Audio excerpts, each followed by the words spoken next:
દેશની ટોપ 10 ખબરોની।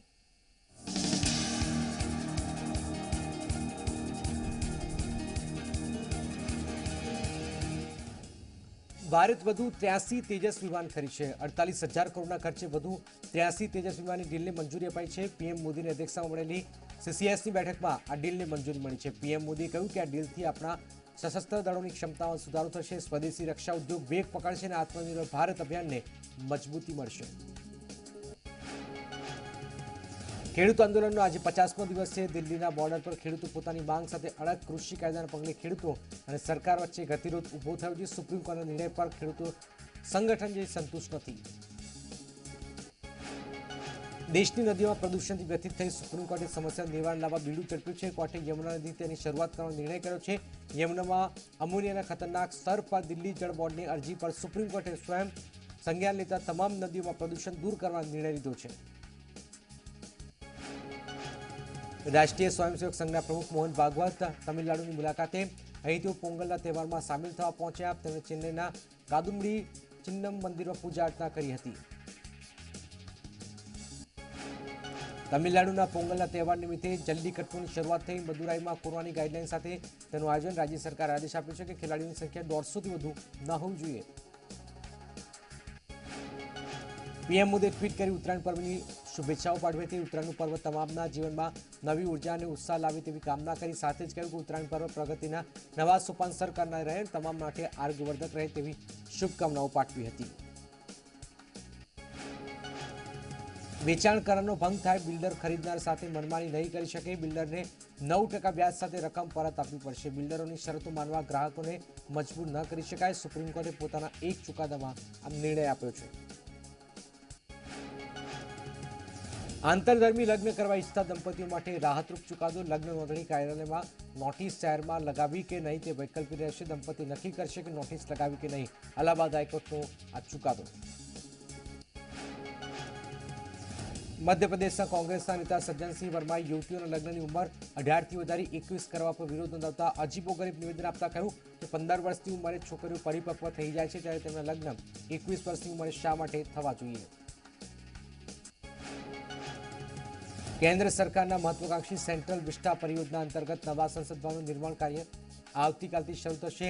આધિકારિક સૂત્રો મુજબ મકર સંક્રાંતિ બાદ સંસદ ભવનનું નિર્માણ કાર્ય શરૂ કરવું શુભ મનાઈ રહ્યું છે। કેન્દ્રીય લોકનિર્માણ વિભાગે ટાટા પ્રોજેક્ટ લિમિટેડને કામગીરી શરૂ કરવા કહી છે। ગત મહિને પીએમ મોદીએ નવા સંસદ ભવનનો શિલાન્યાસ પણ કર્યો હતો।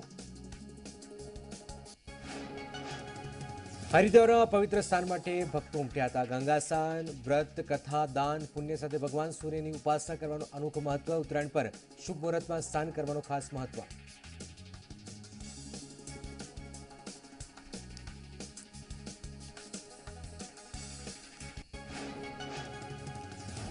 દેશની ખબરો બાદ હવે વાત દુનિયામાં કઈ ખબરો ચાલી રહી છે, દુનિયા ટોપ 10 ખબરોની।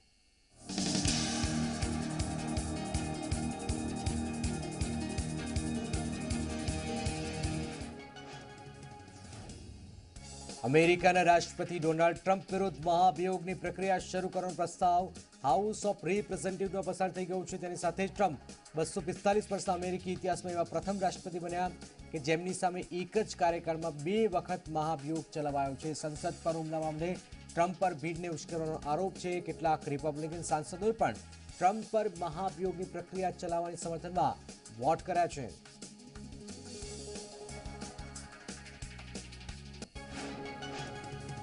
અમેરિકાના રાષ્ટ્રપતિ ડોનાલ્ડ ટ્રમ્પનું ટ્વિટર એકાઉન્ટ પર પ્રતિબંધ લગાવાયો છે, ત્યારે ટ્વિટરના સીઈઓ જેક ડોર્સીએ પોતાની ચુપ્પી તોડી છે। તેમણે કહ્યું કે તેમના પર આ કાર્યવાહી પર ગર્વ નથી, પરંતુ ટ્વિટર માટે આ નિર્ણય બરાબર છે। તેમણે વધુમાં કહ્યું કે સ્પષ્ટ ચેતવણી બાદ કાર્યવાહી કરાઈ હતી। આ નિર્ણય સુરક્ષાને જોતા બહુ સમજી વિચારી લેવાયો છે।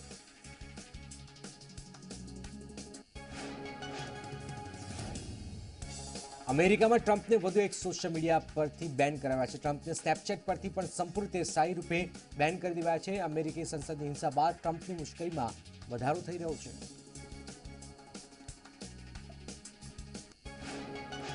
અમેરિકામાં ટ્રમ્પે ફરી એકવાર તેના સમર્થકોને સંબોધનમાં કહ્યું કે હિંસા કરનારા મારા સમર્થકો ન હોઈ શકે, કાનૂનનું અપમાન કરનાર મારા સમર્થકો ન હોઈ શકે। હું હિંસાના પક્ષમાં નથી। જો તમે હિંસા કરી રહ્યા છો તો મારા આંદોલનને સમર્થન નથી કરી રહ્યા, પરંતુ તમે દેશ પર હુમલો કરી રહ્યા છો। ડોનાલ્ડ ટ્રમ્પે પોતાના કાર્યક્રમમાં મહાભિયોગનો સામનો કરી રહ્યા છે ત્યારે સેનેટમાં અમેરિકાના હાઉસ સ્પીકર નેન્સી પેલોસી ટ્રમ્પને રાષ્ટ્રીય ખતરો કહ્યો. તેમણે વધુમાં કહ્યું કે જે લોકોએ ગત સપ્તાહે કેપિટલ હિલ પર હુમલો કર્યો હતો તેઓ ઘરેલું આતંકવાદી હતા. રાષ્ટ્રપતિ ટ્રમ્પે આ વિદ્રોહને ભડકાવ્યા હતા, તેથી ડોનાલ્ડ ટ્રમ્પને તેમના પદ પરથી હટાવી દેવા જોઈએ. અમેરિકામાં રાષ્ટ્રપતિ ડોનાલ્ડ ટ્રમ્પના કાર્યકાળના અંતિમ દિવસો ચાલી રહ્યા છે ત્યારે અંતિમ દિવસોમાં તેમની મુશ્કેલીઓ સતત વધી રહી છે. ફેસબુક, ઇન્સ્ટાગ્રામ, યુટ્યુબ બાદ હવે સ્નેપચેટે પણ ટ્રમ્પના એકાઉન્ટ પર પ્રતિબંધ લગાવ્યો છે. ગૂગલે પોતાના તમામ પ્લેટફોર્મ પર હાલ અમેરિકાની રાજનીતિ સાથે જોડાયેલા વિજ્ઞાપનો પર રોક લગાવી છે. આ સંબંધે ગૂગલે તમામ વિજ્ઞાપનદાતાઓને ઈમેલ મોકલી માહિતગાર કર્યા છે. આ રોક 21 જાન્યુઆરી સુધી લાગુ રહેશે. 20 જાન્યુઆરી રોજ બાઇડન રાષ્ટ્રપતિ પદે શપથ લેશે, તેથી જ અપ્રત્યાશિત ઘટનાને જોતા રાજનૈતિક વિજ્ઞાપનો પર રોક લગાવાઈ છે. ફિલિપિન્સમાં 23 વર્ષીય યુવતી સાથે ગેંગરેપ અને હત્યાની ઘટના બની છે. આ ઘટનાના પગલે સમગ્ર દેશમાં રોષ છે. લોકોએ યુવતીને ન્યાય મળે તે માટે સોશિયલ મીડિયામાં એક અભિયાન શરૂ કર્યું છે. પોલીસની તપાસ મુજબ આ યુવતીનો મૃતદેહ એક હોટલના બાથરૂમમાંથી મળી આવ્યો હતો, તેમજ યુવતીના શરીર પર ઈજાના નિશાન છે. પોલીસ મુજબ યુવતી પર તીક્ષ્ણ હથિયારથી હુમલો પણ થયો હતો. હાલ મૃતદેહને પોસ્ટમોર્ટમ માટે લઈ જવાયો છે. અમેરિકામાં એફબીઆઈએ તમામ 50 રાજ્યોના પોલીસ પ્રમુખો માટે એક બુલેટિન જાહેર કર્યું છે, જેમાં કહેવાયું છે કે 20 જાન્યુઆરીના પ્રેસિડેન્ટ ઇલેક્ટ જો બાઇડનના શપથ ગ્રહણ સમારંભ દરમિયાન મોટા પ્રમાણમાં હિંસાનો ખતરો છે. એફબીઆઈએ જણાવ્યું કે કેટલાક દિવસ સુધી પોલીસે હાઈ એલર્ટ પર રહેવું પડશે. કટ્ટરપંથીઓ હિંસા ફેલાવી શકે છે.